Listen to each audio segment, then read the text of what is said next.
News. ఇప్పుడు ప్రపంచ దేశాలతో పాటు భారతీయులంతా ఎదురు చూస్తున్న విషయం పాకిస్తాన్ మనం ఎప్పుడు కొట్టబోతున్నాం, పాకిస్తాన్ని మనం ఎలా కొట్టబోతూ ఉన్నామని. 22వ తారీఖున కశ్మీర్లో అటాక్ జరిగిన దగ్గర నుంచి కూడా భారతీయుల్లో రగులుతున్న విషయం అదే. నిన్న ప్రధాని కూడా మాట్లాడారు, ఈ దాడి తర్వాత ప్రతి భారతీయుడి హృదయం రగిలిపోతుందని. ఇప్పుడు మనం చూస్తున్నాం ఎన్ని కామెంట్స్ వస్తున్నా, ఏ భారతీయుడిని కలిపినా మనం పాకిస్తాన్ ఎప్పుడు కొట్టబోతున్నాం, ఇంకా ఆలస్యం ఏంటి ఆ భారతీయులు ఒక భావోద్వేగంలో మాట్లాడుతున్నారు. అదే సమయంలో ఏం జరగబోతోంది, సరిహద్దుల్లో ఏం జరుగుతోంది, మన త్రివిధ దళాలు సన్నద్ధత చూస్తూ ఉంటే మనం పాకిస్తాన్ని కొట్టబోతున్నాము అని. అయితే అటాక్ ఎప్పుడు ప్రారంభం కాబోతోంది, ఫైరింగ్ ఎక్కడ ప్రారంభం కాబోతోంది, ఈ విషయంపైనే ఉత్కంఠ మనకి కనిపిస్తూ ఉంది. ఇప్పటికే మనకి ఆర్మీ సిద్ధమైపోయింది, నేవీ సిద్ధమైపోయింది, ఇటు ఎయిర్ ఫోర్స్ కూడా సిద్ధమైపోతుంది. అయితే ఫస్ట్ అటాక్ ఎక్కడ జరగబోతోంది, ఎప్పుడు పాకిస్తాన్ని కొట్టబోతున్నామని. పాకిస్తాన్ని కొడితే ఎవరు పాకిస్తాన్కి సపోర్ట్ వస్తారు అని. చైనా పాకిస్తాన్కి సపోర్ట్ చేస్తుందా? ఇప్పటికే కొన్ని దేశాలు, టర్కీ నుంచి ఒక విమానం కూడా ఈ పాకిస్తాన్లో ల్యాండ్ అయినట్టుగా తెలుస్తోంది. అది రవాణా విమానం, అయితే అది యుద్ధ రవాణా విమానంగా తెలుస్తోంది. టర్కీ నుంచి వచ్చిన విమానం పాకిస్తాన్లో ఎందుకు ల్యాండ్ అయింది అని. ఇప్పటికే పాకిస్తాన్ యుద్ధ సన్నాహాలు చేస్తున్నామని చెప్తోంది. మనం ఇప్పటికే యుద్ధాన్ని ప్రారంభించేశామని పాకిస్తాన్ అంటుంది. కానీ మనం మిలిటరీ యాక్షన్ ఎప్పుడు తీసుకోబోతున్నాం? మనం తీసుకున్నటువంటి యాక్షన్ ఏంటి? పాకిస్తాన్ యుద్ధంగా భావించింది నీటి ఒప్పందాన్ని రద్దు చేయడం, సింధు జలాల ఒప్పందాన్ని రద్దు చేయడాన్ని మేము యుద్ధంగా తీసేసుకున్నామని పాకిస్తాన్ అంటోంది. అంతేకాదు మనం సాక్ష్యాధారాలను కూడా సేకరిస్తున్నాం. ఈ ఉగ్రదాడి వెనుక పాకిస్తానే ఉంది అని సాక్ష్యాధారాలను సేకరిస్తున్నాం. అన్ని పక్కాగా సేకరించిన తర్వాత ప్రపంచ దేశాలు పాకిస్తాన్ని సపోర్ట్ చేయకుండా ఒంటరిని చేసి మనం దెబ్బ కొట్టబోతూ ఉన్నాం. ఇప్పటికే మనం ఆర్టీవీ స్క్రీన్ పైన చూడొచ్చు. ఇంపార్టెంట్ అప్డేట్ నేను మీకు చెప్పబోతున్నాను. పాకిస్తాన్తో యుద్ధానికి సిద్ధమైన సమయంలో ఏ క్షణంలోనైనా పాకిస్తాన్పై మనం దాడి చేసే అవకాశం ఉంది. ప్రధాని మోదీతో రక్షణ శాఖ మంత్రి రాజ్నాథ్ సింగ్ సమావేశమయ్యారు. ఈ సమావేశంలో ఎన్ఎస్ఏ, నేషనల్ సెక్యూరిటీ ఏజెన్సీ సలహాదారు అజిత్ దోవల్ కూడా ఈ సమావేశంలో ఉన్నారు. 24 గంటల్లో మోదీతో రాజ్నాథ్ సింగ్ సమావేశం కావడం ఇది 24 గంటల్లో మోదీతో రాజ్నాథ్ సింగ్ రెండోసారి సమావేశమయ్యారు. పాక్ సరిహద్దుల్లో ఇప్పటికీ ఉద్రిక్తతలు కొనసాగుతున్నాయి. ఎల్ఓసి వెంబడి పాక్ కవ్వింపు చర్యలకు పాల్పడుతుంది. ఎల్ఓసి వెంబడి పాకిస్తాన్ సైనికులకు భారత సైనికులకు మధ్య కాల్పులు చోటు చేసుకుంటున్నాయి. ఈ సమయంలో 24 గంటల్లో 2 సార్లు రాజ్నాథ్తో సమావేశం కావడం, త్రివిధ దళాల సన్నద్ధతపై చర్చించడం, ఇవన్నీ కూడా ఫస్ట్ అటాక్ ఎప్పుడు చేయబోతున్నామనే విషయంపైన చర్చ జరుగుతుంది. ఉగ్రవాదుల ఏరివేతకు తీసుకుంటున్న చర్యలపై ఈ సమావేశంలో చర్చించారు. ఇప్పటికే రాజ్నాథ్ సింగ్తో సిడిఎస్ అనిల్ చౌహాన్ కూడా సమావేశమయ్యారు. ఆదివారం రాజ్నాథ్ సింగ్తో బిఎస్ఎఫ్ డీజీ దల్జీత్ సింగ్ కూడా సమావేశమయ్యారు. ఈ వరుస సమావేశాలు ఉత్కంఠను కలిగిస్తూ ఉన్నాయి. ఈ వరుస సమావేశాలు పాకిస్తాన్లో కూడా భయాన్ని కలిగిస్తూ ఉన్నాయి. అందుకే పాకిస్తాన్ చైనా దగ్గరకు పరిగెట్టుకుని వెళుతుంది. చైనా విదేశాంగ శాఖ మంత్రితో పాకిస్తాన్ విదేశాంగ శాఖ మంత్రి సమావేశమయ్యారు. ఇప్పటికే మన యుద్ధాన్ని ప్రారంభించేశాం, నీళ్లతో కొట్టాం పాకిస్తాన్ని. పాకిస్తాన్ ఇప్పుడు గొక్క తిప్పుకోలేకపోతూ ఉంది. పాకిస్తాన్ గొంతు ఎండిపోతుంది. ఇక మన సైనిక చర్య ఎలా ఉండబోతోంది? ఇప్పటికే పిఓకేతో పాటు పాకిస్తాన్లో ఎక్కడెక్కడ ఉగ్ర శిబిరాలు ఉన్నాయో మన వాళ్ళు ఐడెంటిఫై చేశారు, వాళ్ళు గుర్తించినట్టుగా తెలుస్తోంది. ఆ ఉగ్ర శిబిరాలపై మనం దాడి మొదలు పెట్టబోతూ ఉన్నాం. అన్ని సాక్ష్యాలు, ప్రపంచ దేశాలు ఎవరైనా పాకిస్తాన్కి సపోర్ట్ చేస్తే మనం చూపించడానికి సాక్ష్యాలను సిద్ధం చేసుకుంటూ ఉన్నాం. ఇటు త్రివిధ దళాలు కూడా సిద్ధమైపోయాయి. ఫస్ట్ అటాక్ ప్రారంభమయ్యే అవకాశాలు మరికొన్ని గంటల్లోనూ త్వరలోనూ ఉండే అవకాశం ఉంది. ఆ ఫస్ట్ అటాక్ ఉగ్ర శిబిరాలపై ఉండే అవకాశం ఉంది. ఆ ఉగ్ర శిబిరాలపై మనం చేసే అటాక్ తర్వాత పాకిస్తాన్ రియాక్షన్ ఎలా ఉంటుందనేది కూడా ఇప్పుడు ఉత్కంఠ కలిగిస్తోంది. మా ప్రతినిధి రామ్దాస్ ఉన్నారు పూర్తి సమాచారం అందించడానికి. రామ్దాస్, ఇప్పటికే వరుస సమావేశాలు జరుగుతున్నాయి. రక్షణ శాఖ మంత్రితోనూ రక్షణ శాఖ ప్రతినిధులతోనూ ఈ త్రివిధ దళాల అధిపతులతో కూడా ఈ సమావేశాలు జరుగుతూ ఉన్నాయి. ఈ సమావేశాలతో పాకిస్తాన్ భయపడుతుంది. సో ఫస్ట్ అటాక్ ఎలా ఉండబోతోంది అనే చర్చ కూడా జరుగుతుంది. సో ఈ సమావేశాల సారాంశం ఏంటి? సమావేశాల తర్వాత ఏం జరిగే అవకాశం కనిపిస్తోంది? ముఖ్యంగా ఇవాళ 2 ప్రధాన అంశాలు చర్చకు రాబోతున్నాయి. ప్రధానికి రాజ్నాథ్ సింగ్ మధ్య భేటీకి సంబంధించి ముఖ్యంగా ఇప్పుడు సరిహద్దులో నెలకొన్న టెన్షన్ సంబంధించి రాజ్నాథ్ సింగ్ పూర్తిగా ప్రధానికి బ్రీఫ్ చేస్తున్నారు. ఇంకా రెండవది చాలా కీలకమైంది. ఇవాళ ఫ్రాన్స్ తో ఒక కీలక ఒప్పందం జరగబోతుంది. దాదాపు 26 రఫేల్ మెరైన్ యుద్ధ విమానాలు ఇవాళ కొనుగోలు సంబంధించిన దాదాపు 63,000 కోట్ల విలువైనటువంటి డీల్ ఇవాళ ఫ్రాన్స్ తో ఒప్పందం చేసుకోబోతుంది. సో దానికి భారత ఫ్రాన్స్ రక్షణ మంత్రులు కూడా వర్చువల్ విధానంలో దీంట్లో పాల్గొంటున్నారు. డిఫెన్స్ సెక్రటరీ అలాగే ఫ్రెంచ్ అంబాసిడర్ కూడా ఈ ఒప్పందంలో పాలు పంచుకుంటున్నారు. ఇప్పటికే మనకు తెలిసింది 2016 ఒప్పందంలో భాగంగా భారత్ 36 విమానాలను కొనుగోలు చేసింది. దీంతో ఇప్పుడు తాజాగా మరొక 26 అంటే మొత్తం 62కు చేరుకోబోతుంది. ఈ ఒప్పందం ఒక రకంగా ద్వైపాక్షిక రక్షణ సహకారాన్ని బలపరిచే అంశం. ఇప్పుడున్న ఉద్రిక్తత నేపథ్యంలో మనకు మరొక 66 రఫేల్ మెరైన్ తోడవుతున్నాయి. అవి ఐఎన్ఎస్ విక్రాంత్ నుంచి ఈ రఫేల్ మనం స్టార్ట్ చేస్తే కనుక నేరుగా కరాచీ వరకు అటాక్ చేసే అవకాశం ఉంది. సో ఇది one of the most important. And ఇంకోటి ఏంటంటే ఇప్పుడు కొనసాగుతున్న టెన్షన్ నేపథ్యంలో నిన్న సిడిఎస్ అనిల్ చౌహాన్ ముఖ్యంగా రాజ్నాథ్ సింగ్ తో భేటీ అవ్వడము పలు దఫాలుగా అనేక అంశాలపై చర్చించారు. ఇవాళ తాజాగా ఆ అంశాలన్నీ కూడా చర్చిస్తున్నారు. ముఖ్యంగా మిలిటరీ బాస్ అనిల్ చౌహాన్ చెప్పిన ప్రతి అంశాన్ని ఇటు సెక్టార్ లో ముఖ్యంగా జమ్మూ కాశ్మీర్ సెక్టార్ లో ఇవాళ కూడా పూంచ్ పుల్వామా తర్వాత కొన్ని సెక్టార్లో ఇంకా ఎల్ఓసి దగ్గర కాల్పుల విరమణ ఒప్పందాన్ని ఉల్లంఘించి పాకిస్తాన్ జరుపుతున్న కాల్పులు, అలాగే మనం ఏ రకంగా సన్నద్ధమవుతున్నాం, త్రివిధ దళాలు ఆర్మీ, నేవీ అలాగే తర్వాత ఎయిర్ ఫోర్స్, ఈ మూడు ఏ రకంగా సన్నద్ధమవుతున్న విషయాలు కూడా వివరిస్తున్నట్టుగా తెలుస్తుంది. ఇప్పటికే chief of defence staff Anil Chauhan ప్రస్తుతం ఆయన సౌత్ బ్లాక్ లోని ప్రధానమంత్రి కార్యాలయంలో ఉన్నట్టుగా తెలుస్తుంది. అవసరమైతే ఈ క్షణమైన ప్రధానమంత్రి ఇంటికి పిలిచే అవకాశం కనిపిస్తుంది. ప్రస్తుతానికైతే ఈ భేటీ ఎక్కడ జరుగుతుందంటే ప్రస్తుతం 7 లోక్ కళ్యాణ్ మార్గ్ ప్రధానమంత్రి ఇంట్లో జరుగుతుంది. అక్కడ అజిత్ దోవల్ కూడా ఉన్నారు. అనేక కీలక అంశాలపై అయితే ప్రస్తుతం చర్చ జరుగుతున్నట్టుగా తెలుస్తోంది. ముఖ్యంగా ఇటు పాకిస్తాన్ కనుక ఎలాంటి వ్యూహాలు అమలు చేయబోతుంది, దానికి ప్రతిగా మనం ఎలాంటి ప్రతి వ్యూహాలు అమలు చేయబోతున్నాం, వ్యూహాత్మకంగా ముందుకు వెళ్తూ ఉన్నాం. రామ్దాస్, ఇప్పటికీ మనం చాలా వ్యూహాత్మకంగా ముందుకు వెళుతూ ఉన్నాం. మనం తీసుకున్నటువంటి సింధు జలాల ఒప్పందం రద్దునే యుద్ధంగా భావించేసామని చెప్తున్నారు. సో ఇప్పుడు మిలిటరీ అటాక్ ఏ విధంగా ఉండబోతుందని త్రివిధ దళాలు సిద్ధమైపోయి ఉన్నాయి. ఇప్పుడు పాకిస్తాన్ అటు చైనా దగ్గరకు పరిగెడుతోంది, మాకు సాయం చేయండి అని. అమెరికా స్వతంత్రంగానే మనకి సపోర్ట్ చేయడానికి ముందుకు వస్తుంది. ఇప్పుడు అందరూ చూస్తున్నది ఫస్ట్ అటాక్ ఎక్కడ ఉండబోతోందని. ఈ ఫస్ట్ అటాక్ ఉగ్ర శిబిరాలపై ఉండే అవకాశం ఉందా? ఈ ఫస్ట్ అటాక్ ఎప్పుడు ఎక్కడ ఉండే అవకాశం ఉంది? చర్చలు జరిగే అవకాశం ఉంది. ప్రస్తుతం అదే బ్రీఫింగ్ చేస్తారు. మనం ఎక్కడెక్కడ డిప్లాయ్ చేసాం, ఎక్కడెక్కడ మోహరించాం, ఎటువైపు నుంచి మనకు కవ్వింపు చర్యలు వస్తున్నాయి, ఎటువైపు నుంచి మనం ముందుగా దాడికి దిగితే బాగుంటుందనే అంశాలపైన సీరియస్ గా డిస్కస్ చేస్తున్నట్టుగా తెలుస్తుంది. మరొక అప్డేట్ ఏంటంటే ఇందాక మీరు చెప్పినట్టుగా తుర్కీ మొదటి నుంచి కూడా టర్కీ చాలా బలమైన మిత్ర దేశం పాకిస్తాన్ కి. అంతర్జాతీయ వేదికల మీద కాశ్మీర్ విషయంలో పాకిస్తాన్ కు మద్దతుగా ప్రతిసారి వాళ్ళు వితండవాదం చేస్తుంటారు. ఇప్పుడు అదే జరుగుతుంది.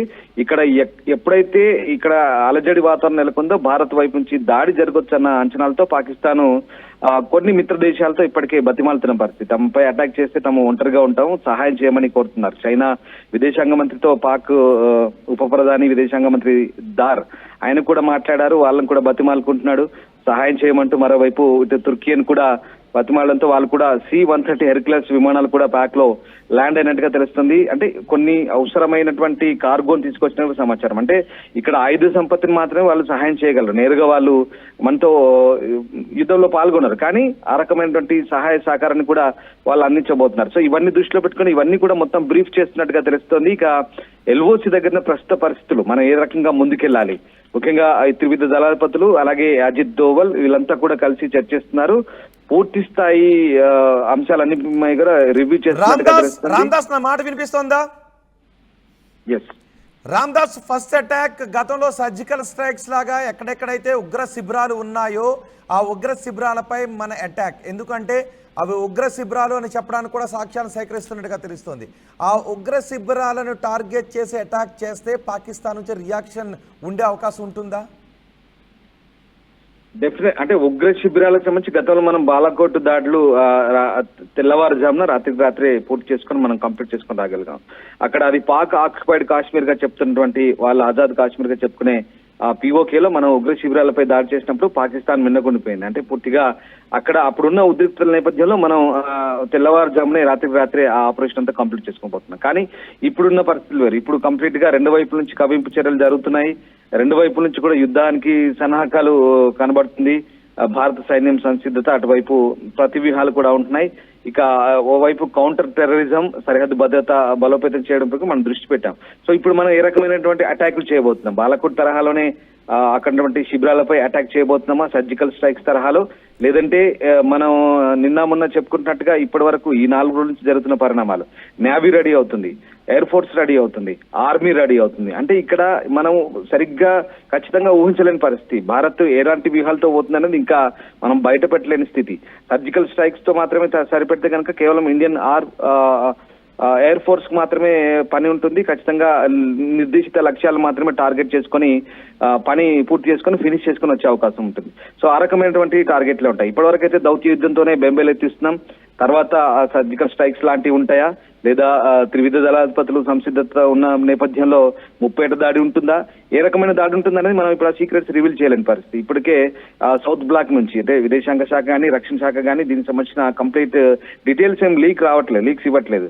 సో అది మనం చాలా గోప్యంగా ఉంచుతున్నాం. ఎట్లా దాడి చేయబోతున్నాం, సర్జికల్ స్ట్రైక్స్ ద్వారానా లేదంటే నేరుగా వాళ్ళపై అన్ని రకాల ముప్పేట దాడి చేస్తామనేది ఇంకా సస్పెన్స్ ఇంకా. సో ఆ రకంగా ఇదే అంశాలకు సంబంధించి ప్రస్తుతం అక్కడ డిఫెన్స్ మినిస్టర్ అలాగే అజిత్ దోవల్ వీళ్ళంతా కూడా డిస్కస్ చేస్తున్నారు. సో ఏ రకమైనటువంటి వ్యూహాలతో వెళ్ళాలి, ఏ రకమైనటువంటి దాడులతో వెళ్తే సక్సెస్ అవుతాం, కేవలం ఉగ్ర శిబిరాలతో దాడి చేసి సరిపెట్టుకుంటామా, లేదా నేరుగా పాకిస్తాన్ పై ఇంకేదైనా దాడులు ఉంటాయా? సో ఆ రకంగా ప్రస్తుతం ఆ వ్యూహాలకు సంబంధించి డిస్కస్ చేస్తున్నట్టుగా తెలుస్తుంది. సో మొత్తం మీద 26 మంది అమాయకుల్ని ఊచకోత కోసి పొట్టన పెట్టుకున్న పాకిస్తాన్ కి ఏ రకంగా బుద్ధి చెప్పాలి. ఇప్పటికే అన్ని రకాల నిషేధాలు విధించాం, అన్ని రకాల ఆంక్షలు పెట్టాం, ఇటు వాణిజ్యం కూడా రద్దు చేసుకున్నాం, ఒప్పందాలు చాలా వరకు రద్దు చేసుకున్నాం. అవన్నీ యాజ్ వి డిస్కస్ మీకు మనకంతా తెలిసిన విషయమే. సో ఆ రకంగా ప్రస్తుతానికైతే భారత సైన్యం ఏ రకంగా సన్నద్ధతో ఉన్నాయనే అంశాలపైన ప్రస్తుతం ఈ మంత్రుల మధ్య అదే రక్షణ మంత్రి ప్రధానమంత్రికి బ్రీఫ్ చేస్తున్నారు. అండ్ అలాగే ఈ రాఫెల్ కూడా మనకి ఇప్పుడు తోడు కాబోతున్నాయి, మరొక 26 రాఫెల్ యుద్ధ విమానాలు. సో ఆ రకంగా మనం ఇప్పటికైతే అన్ని రకాల సన్నద్ధతతో ఉన్నాం. సో అది ఏ రకంగా దాడులు ఉంటాయని మాత్రం సస్పెన్స్. సో అది ఎప్పుడు ఏ రకంగా ఏ రూపంలో ఉంటాయని మాత్రం జస్ట్ వెయిట్ అండ్ సీ అంతే. రైట్ రామ్దాస్, మొత్తానికి పాకిస్తాన్తో ఎలాంటి పరిస్థితులనైనా ఫేస్ చేయటానికి మొత్తం మన త్రివిధ దళాలు కూడా సిద్ధమైపోయి ఉన్నాయి. అటు నౌకాదళం, ఎయిర్ ఫోర్స్, ఆర్మీ మొత్తం త్రివిధ దళాలు కూడా యుద్ధ సన్నద్ధతను ప్రకటించి ఉన్నాయి.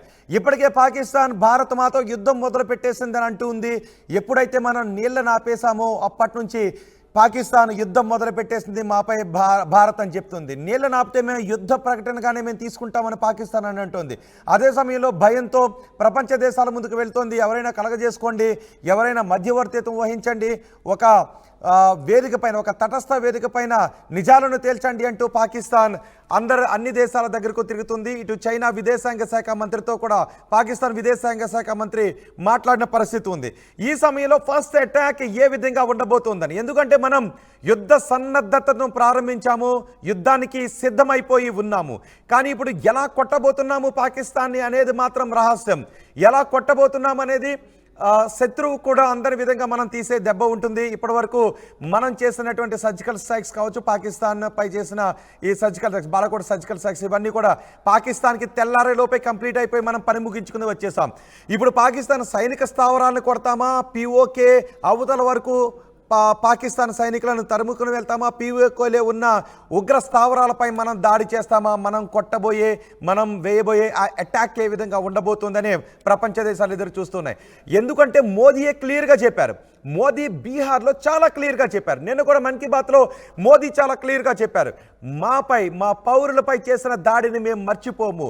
ప్రతి పౌరుడు కూడా కోపంతో రగిలిపోతూ ఉన్నాడు, రక్తం రగిలిపోతూ ఉందని. బీహార్లో మోదీ ప్రపంచ దేశాలకు అర్థమయ్యే లాంగ్వేజ్లో పాకిస్తాన్కి గట్టి వార్నింగ్ ఇచ్చారు. ఇంగ్లీష్లో కూడా చెప్పారు, మేం దెబ్బ కొట్టబోతున్నాము అని, మేం ప్రతీకారం తీర్చుకోబోతున్నాము అనే విషయాన్ని చాలా స్పష్టంగా చెప్పారు. ఇప్పుడే వరుసగా సమావేశాలు రక్షణ శాఖ మంత్రి దగ్గర నుంచి త్రివిధ దళాలకు చెందిన అధిపతులతోనూ మొత్తం వరుసగా సమావేశాలు నిర్వహిస్తూ ఉన్నారు. రాజ్నాథ్ సింగ్తోనే 24 గంటల్లో 2 సార్లు సమావేశాన్ని నిర్వహించారు. రక్షణ శాఖ మంత్రితో 2 సార్లు సమావేశాన్ని నిర్వహించారు. ఇవన్నీ కూడా మన యుద్ధానికి సన్నద్ధమైపోయి ఉన్నాం. అటు నౌకాదళం కూడా మిసైల్స్ని ప్రయోగిస్తోంది. నౌకాదళం మిసైల్స్ని ప్రయోగించడం కాదు, మిసైల్స్ని టెస్ట్ చేస్తుంది. మిసైల్స్ని టెస్ట్ చేస్తున్నటువంటి దృశ్యాలను కూడా నౌకాదళం ట్విట్టర్లో పోస్ట్ చేసింది, సామాజిక మాధ్యమాల్లో మన నౌకాదళం పోస్ట్ చేసింది. ఈ సన్నద్ధతతో పాకిస్తాన్ వెన్నులో భయం మొదలైంది. అటు నీళ్లను ఆపేయడంతో కరువు మొదలవుతుందేమో, పాకిస్తాన్ ప్రజలు పాలకులపైన సైన్యం పైన తిరగబడతారేమోననే భయం వాళ్ళలో వెంటాడుతూ ఉంది. ఇక భారత్ ఏ విధంగా అటాక్ చేయబోతోంది, భారత్ అటాక్ సైనిక స్థావరాలపై చేస్తుందా, ఉగ్ర స్థావరాలపై చేస్తుందా అని పాకిస్తాన్ భయంతో వణికిపోతుంది. ఈ దెబ్బతో పాకిస్తాన్కు చెందినటువంటి 1200 మంది సైనికులు అప్పుడే వాళ్ళ రాజీనామాలు చేసి కూడా పారిపోయారు. వాళ్ళ కుటుంబ సభ్యులను ఇతర దేశాలకు తరలించేశారు. ఇవన్నీ చూస్తూ ఉంటే పాకిస్తాన్లో భయం మొదలైంది. ఆ ఫస్ట్ అటాక్ ఏ విధంగా ఉండబోతోంది అనే చర్చ జరుగుతుంది. ఏ క్షణమైనా పాకిస్తాన్పై దాడి చేసే అవకాశం కనిపిస్తోంది. ప్రధాని మోదీతో రక్షణ శాఖ మంత్రి రాజ్నాథ్ సింగ్ సమావేశమయ్యారు. అలాగే NSA నేషనల్ సెక్యూరిటీ ఏజెన్సీ సలహాదారు అజిత్ దోవల్ కూడా సమావేశమయ్యారు. 24 గంటల్లో మోదీతో రెండవసారి సమావేశమయ్యారు. పాక్ సరిహద్దులో ఉద్రిక్తతలు కనబడుతున్నాయి. LOC వెంబడి పాకిస్తాన్ సైనికులు కాల్పులు జరుపుతూనే ఉన్నారు. వాటిని మనం తిప్పికొడుతూనే ఉన్నాం. ఇక త్రివిధ దళాల సన్నద్ధత పైన చర్చించారు. ఉగ్రవాదుల ఏరివేతకు మనం చాలా స్ట్రాంగ్ నిర్ణయాలు తీసుకుంటూ ఉన్నాం. కాశ్మీర్లో జరిగిన 28 మంది మరణ హోమానికి మనం ఊరుకునేది లేదు అని ప్రధాని తెగేసి చెప్పారు. ప్రపంచ దేశాలకు అర్థమయ్యే విధంగా ఇప్పుడు పాకిస్తాన్ మనం కొట్టబోతున్న ఫస్ట్ అటాక్ ఏ విధంగా ఉండబోతుంది అనేది ఇప్పుడు చర్చ. ఇప్పటికే రాజ్నాథ్ సింగ్తో CDS అనిల్ చౌహాన్ కూడా సమావేశమయ్యారు. ఆదివారం రాజ్నాథ్ సింగ్తో BSF DG దల్జిత్ సింగ్ కూడా సమావేశమయ్యారు. ఈ వరుస సమావేశాలు ఉత్కంఠను రేకెత్తిస్తున్నాయి. భారత పౌరులంతా మనం పాకిస్తాన్ కొట్టబోయే దెబ్బ ఏ విధంగా ఉంటుందని, ఈసారి పాకిస్తాన్పై తీసుకునే ఆ మిలిటరీ యాక్షన్తో పాకిస్తాన్ రూపురేఖలే మారిపోయే అవకాశం ఉంటుందనే చర్చ జరుగుతుంది. ఈ మిలిటరీ యాక్షన్ ఎలా ప్రారంభమవుతుంది అన్నదే మనం చూడాల్సినటువంటి పరిస్థితి మనకు కనిపిస్తుంది. అయితే మన సైనిక స్థావరాలపై యాక్షన్ ఉంటుందా, ఉగ్ర స్థావరాల దగ్గర నుంచి మొదలవుతుందా అన్నదే ఇప్పుడు ఉత్కంఠను రేకెత్తిస్తోంది. ఎక్కడి నుంచి ప్రారంభమవుతుంది అనేది చూడాలి. ఈ వర్ష సమావేశాలు మాత్రం పాకిస్తాన్ వెన్నులో వణుకు పుట్టిస్తుంటే ప్రపంచ దేశాల ఈ విషయంపై చూస్తున్నటువంటి తీరు కూడా మారుతూ వస్తుంది. ప్రపంచ దేశాలు కూడా చాలా ఉత్కంఠగా చూస్తున్న పరిస్థితి కనిపిస్తోంది. సో వీటిపై మీ అభిప్రాయం ఏంటి, మీరేమనుకుంటున్నారో మీ అభిప్రాయాన్ని కమెంట్ బాక్స్లో తెలియచేయండి. UPSC CSE 2024 ఫలితాల్లో 16కు పైగా ర్యాంకులు సాధించి ప్రభంజనం సృష్టించిన విష్ణు IAS అకాడమీ విద్యార్థులు 900 plus companies, 7.89 lakhs per annum average CTC, 100% placements. KL deemed to be university.